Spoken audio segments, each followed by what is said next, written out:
የሀገራዊ ምርጫ 2018 ትኩስ መረጃዎችን መጀመሪያ የሚያገኙት የት ነው?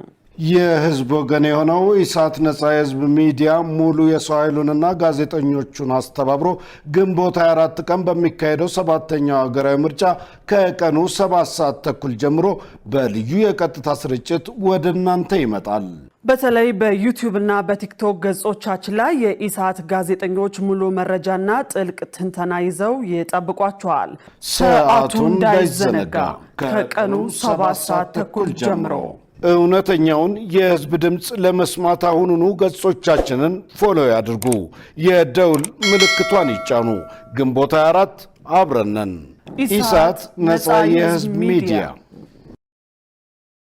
ከኢሳት ነፃ የህዝብ ሚዲያ በመሃል ተቋርጦ የነበረው መደበኛ የሳተላይት ስርጭት በቅርብ ቀን ኢሳት ነፃ የህዝብ ሚዲያ ባለፉት ሳምንታት መካከል የ10 ቀናት የሳተላይት የሙከራ ስርጭቱን በስኬት አጠናቋል። እነሆ አሁን ላይ ደግሞ መደበኛ የሳተላይት ስርጭቱን ለመጀመር መሰናዳቱን ሲገልጽ በታላቅ ደስታ ነው። በቅርብ ቀን ይጠብቁን። ኢሳት ነፃ የህዝብ ሚዲያ።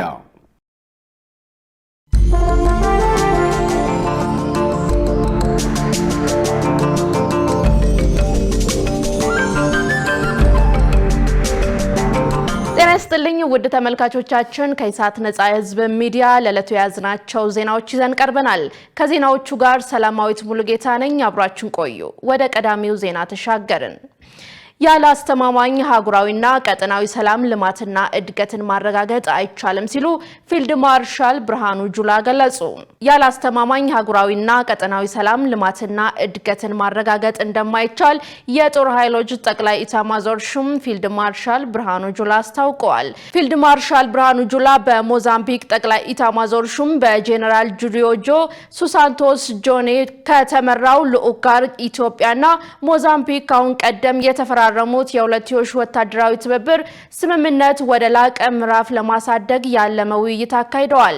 የሁለቱ ሀገራት ከፍተኛ ወታደራዊ አመራሮች ባደረጉት ውይይት ላይ ፊልድ ማርሻል ብርሃኑ ጁላ እንደገለጹት ኢትዮጵያና ሞዛምቢክ የቆየ ታሪካዊ ግንኙነት ያላቸው ሀገራት ናቸው። በሀገሪቱ መካከል ያለው ታሪካዊ ግንኙነትም በፓን አፍሪካኒዝም መርሆች አንድነትና ጽናት ላይ የተመሰረተ መሆኑን ተናግረዋል። ከቅርብ ጊዜ ወዲህም የሁለቱ ሀገራት ግንኙነት ወደ ላቀ ምዕራፍ መሸጋገሩን የገለጹት ፊልድ ማርሻል ብርሃኑ ጁላ በሁለቱ ሀገራት መካከል ያለው በወዳጅነት ላይ የተመሰረተ ግንኙነት መጠናከር የቀጠናውን ሰላምና ደህንነት ለማስጠበቅ ፋይዳው የጎላ በመሆኑ ተጠናክሮ ሊቀጥል ይገባል ብለዋል። ኢታማዦር ሹሙ ያለ ሰላምና ጸጥታ ዘላቂ የኢኮኖሚ እድገትና ብልጽግናን ማሳካት እንደማይቻል ገልጸው ሽብርተኝነት በጋራ በመዋጋት በሳይበር ደህንነትና መሰል የትብብር መስኮች ዙሪያ በቅንጅት በመስራት አህጉራዊና ቀጠናዊ ሰላምን ለማረጋገጥ በጋራ መቆም እንደሚገባ አመልክተዋል።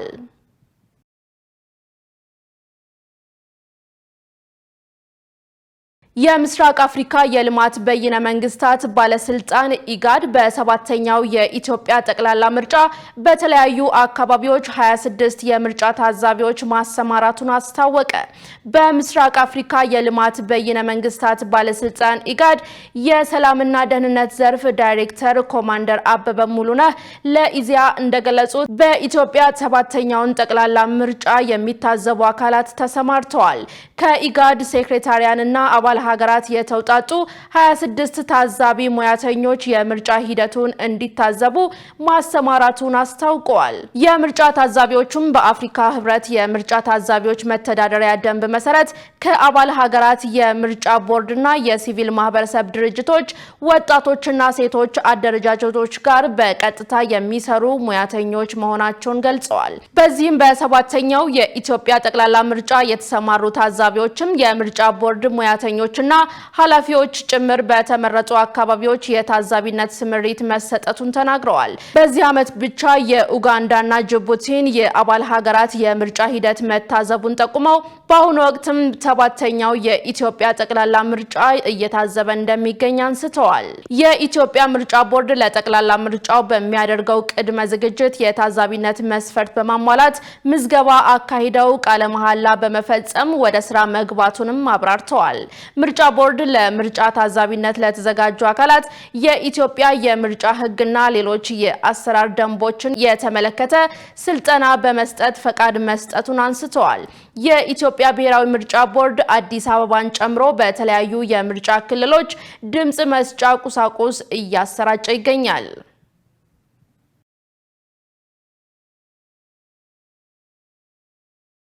በተያያዘ ዜና ሰባተኛው የኢትዮጵያ ምርጫ ለመላው አፍሪካ ትልቅ ትርጉም አለው ተባለ።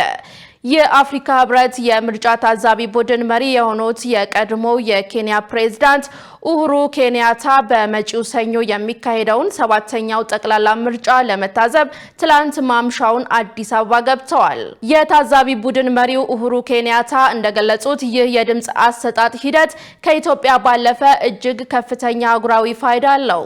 የህብረቱ የምርጫ ታዛቢ ቡድን የሚያደርገው ጥረት ዋና ዓላማው አፍሪካውያን መር መፍትሄዎች በጋራ ልምዶችና በአባል ሀገራት መካከል መልካም ተሞክሮችን በመለዋወጥ ዲሞክራሲን ይበልጥ ማጠናከር እንደሆነ አስገንዝበዋል። የኛ ነባራዊ ሁኔታዎች ልዩ ናቸው፣ ከሌላው የዓለም ክፍል በቀጥታ ገልብጠን መተግበር የለብንም ያሉት የታዛቢ ቡድን መሪው ለአፍሪካዊ ችግሮች አፍሪካዊ መፍትሄዎች የመስጠት አካል በመሆን እኛው ራሳችን መልካም ተሞክሮችን በመቅረጽ በመላው አፍሪካ ማስፋትና መጠቀም እንችላለን ብለዋል። ኢትዮጵያ የአህጉራዊው ድርጅት የአፍሪካ ህብረት መገኛ ናት። በመሆኑም በኢትዮጵያ የሚካሄደው ምርጫ ለሀገሪቱ ብቻ ሳይሆን ለመላው አህጉር ትልቅ ትርጉም አለው ሲሉም ተናግረዋል። የኢትዮጵያውያን ጥበባዊና አርቆ አስተዋይነት የተሞላበት የምርጫ ውሳኔ ሀገሪቱን ወደ ላቀ ጥንካሬና ከፍታ እንደሚያሸጋግራትም አመልክተዋል።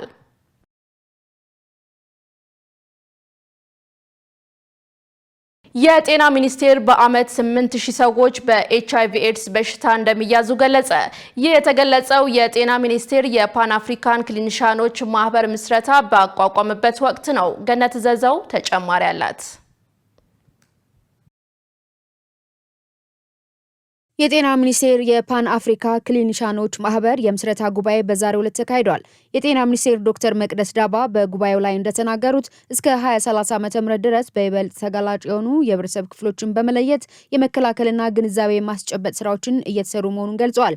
ኢትዮጵያ የህክምና ውጤቶችን ለማሻሻልና ዓለም አቀፍ የኤችአይቪ መከላከል ግቦችን ለማሳካት ያላትን ቁርጠኝነት አጠናክራ ትቀጥላለችም ብለዋል። ይህን ተከትሎ እስከ 2030 ዓ.ም ድረስ 96 በመቶ የህክምና ሽፋንና በህክምና ላይ ከሚገኙ ግለሰቦች መካከል 97 በመቶ የቫይረስ መቆጣጠር ስራ ለማሳካት በእቅድ መያዙን ተናግረዋል። በተጨማሪም የኤችአይቪ፣ የሲፊሊስ እና የሄፓታይተስ ቢ ከእናት ወደ ህፃን የሚተላለፍበትን መንገድ በሚፈለገው ልክ ለማስወገድ ቅድሚያ ሰጥተን እየሰራን ነው ሲሉ ሚኒስትሯ ተናግረዋል። ኢትዮጵያ is committed to progressively transitioning HIV ኢትዮጵያ የኤችአይቪ የቫይራል ሄፓታይተስ እና ተላላፊ በሽታዎች ለመከላከልና ለመቆጣጠር በመንግስት የሚመሩ እንዲሁም በሀገር ውስጥ ሀብት የሚደገፉ በመሰረታዊ የጤና እንክብካቤ ስርዓት ውስጥ የተዋሃዱ ስርዓቶችን ለማድረግ ቁርጠኛ ናት። ይህም መሰረታዊ የጤና እንክብካቤን ማጠናከር፣ የሀገር ውስጥ ፋይናንስ ምንጮችን ማሳደግ፣ የሰው ኃይል አቅምን መገንባት፣ የአቅርቦት ሰንሰለቱን ማጠናከር፣ የሀገር ውስጥ ምርትን ጨምሮና የጤና ስርዓቱን ዲጂታላይዜሽን ማስፋፋትን ያካትታል።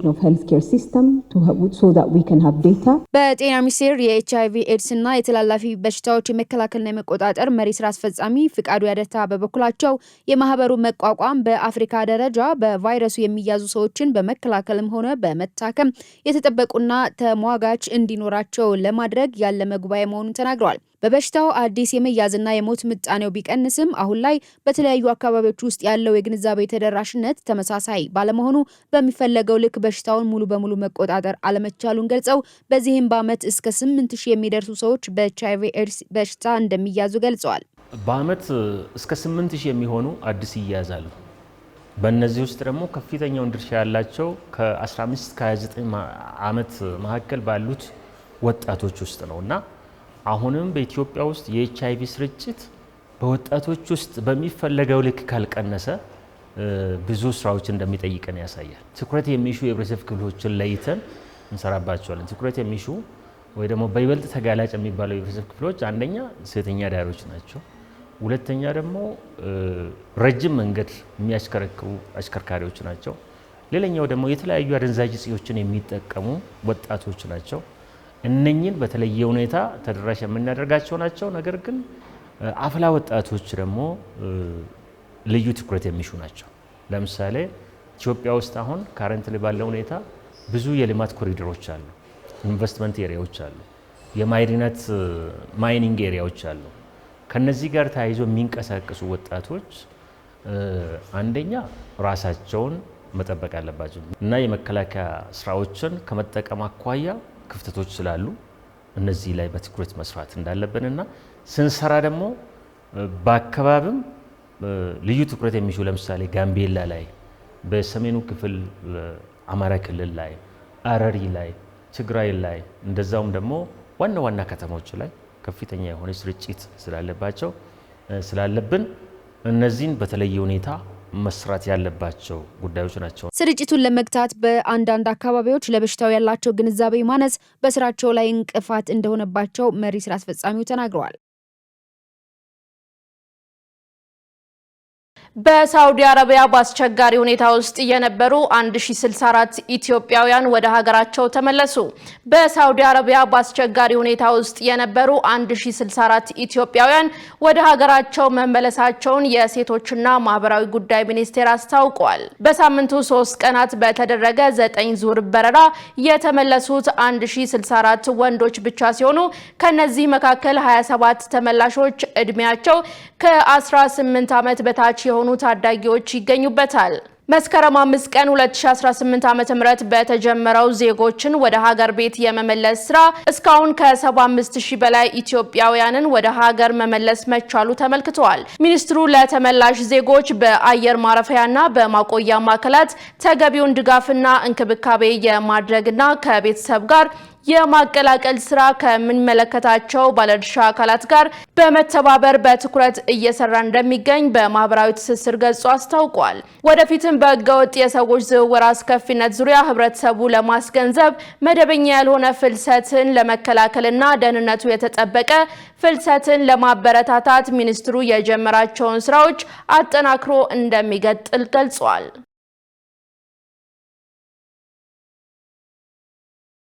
ባለፉት 10 ወራት በኤሌክትሮኒክስ የክፍያ ዘዴ ከ281 ቢሊዮን ብር በላይ ገቢ ተሰበሰበ።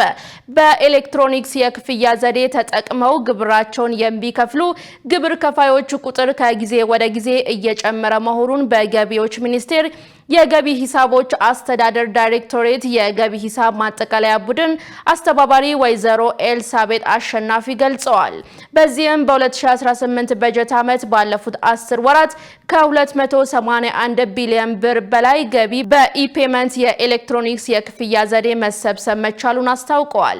ግብር ከፋዮች ይህንን የኤሌክትሮኒክስ የክፍያ ዘዴ ተመራጭ ማድረጋቸውን የገለጹት የቡድን አስተባባሪዋ አገልግሎቱ ተመራጭ ሊሆን የቻለበት ምክንያት ግብር ከፋዮች ወደ ታክስ ማዕከላት በአካል መምጣት ሳያስፈልጋቸው በቀላሉ ባሉበት ቦታ ክፍያቸውን ለመፈጸም ስለሚያስችላቸው ከመሆኑም በተጨማሪ ወጪ ቆጣቢና ለአጠቃቀም ቀላል በመሆኑ ነው ብለዋል። ወይዘሮ ኤልሳቤጥ አክለውም ወደ ኤሌክትሮኒክስ ታክስ ስርዓት ያልገቡና ተጠቃሚ መሆን ያልጀመሩ ግብር ከፋዮች ወደ ስርዓቱ በመግባት ውድ ጊዜያቸውንና ገንዘባቸውን እንዲቆጥቡ መልእክታቸውን አስተላልፈዋል።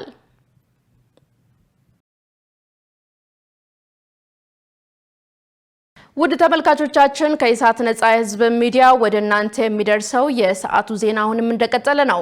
አሁን ደግሞ ወደ ውጭ ዜናዎች ተሻገርን። ሩሲያ በዩክሬን ላይ ከባድ አዲስ የአየር ጥቃት ለመሰንዘር እየተዘጋጀች መሆኑን ፕሬዝዳንት ዘለንስኪ አሳሰቡ።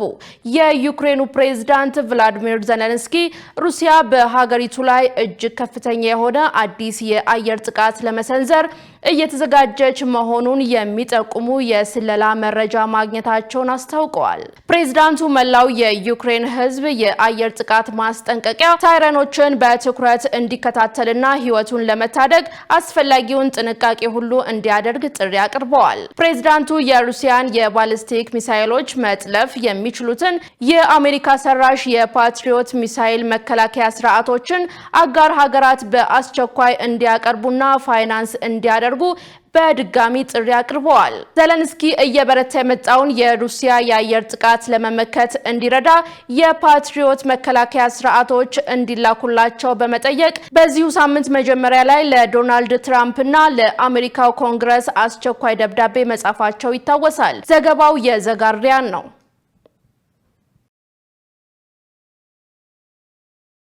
የዓለም አቀፉ የገንዘብ ድርጅት የዓለም ባንክና ሌሎች ተቋማት በመካከለኛው ምስራቅ ያለው ጦርነት የኃይል አቅርቦትን እየጎዳ መሆኑን አስታወቁ።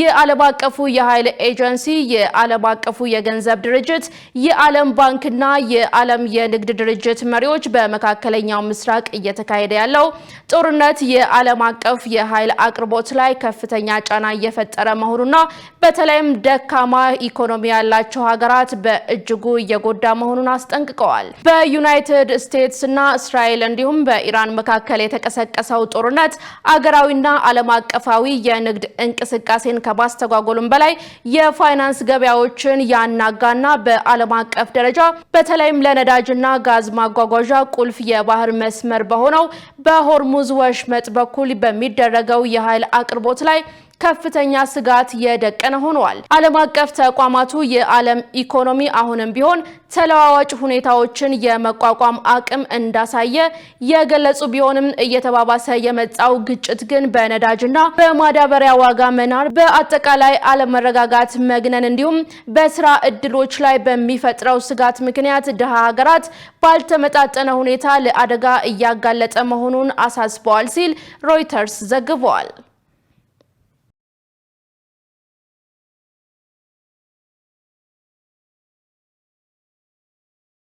ውድ ተመልካቾቻችን ከኢሳት ነጻ የህዝብ ሚዲያ ወደ እናንተ ሲተላለፍ የነበረው የሰዓቱ ዜና ተጠናቋል። ከዜናዎቹ ጋር ሰላማዊት ሙሉጌታ አብሬያችሁ ቆይታ አድርጌያለሁ። መልካም ጊዜ።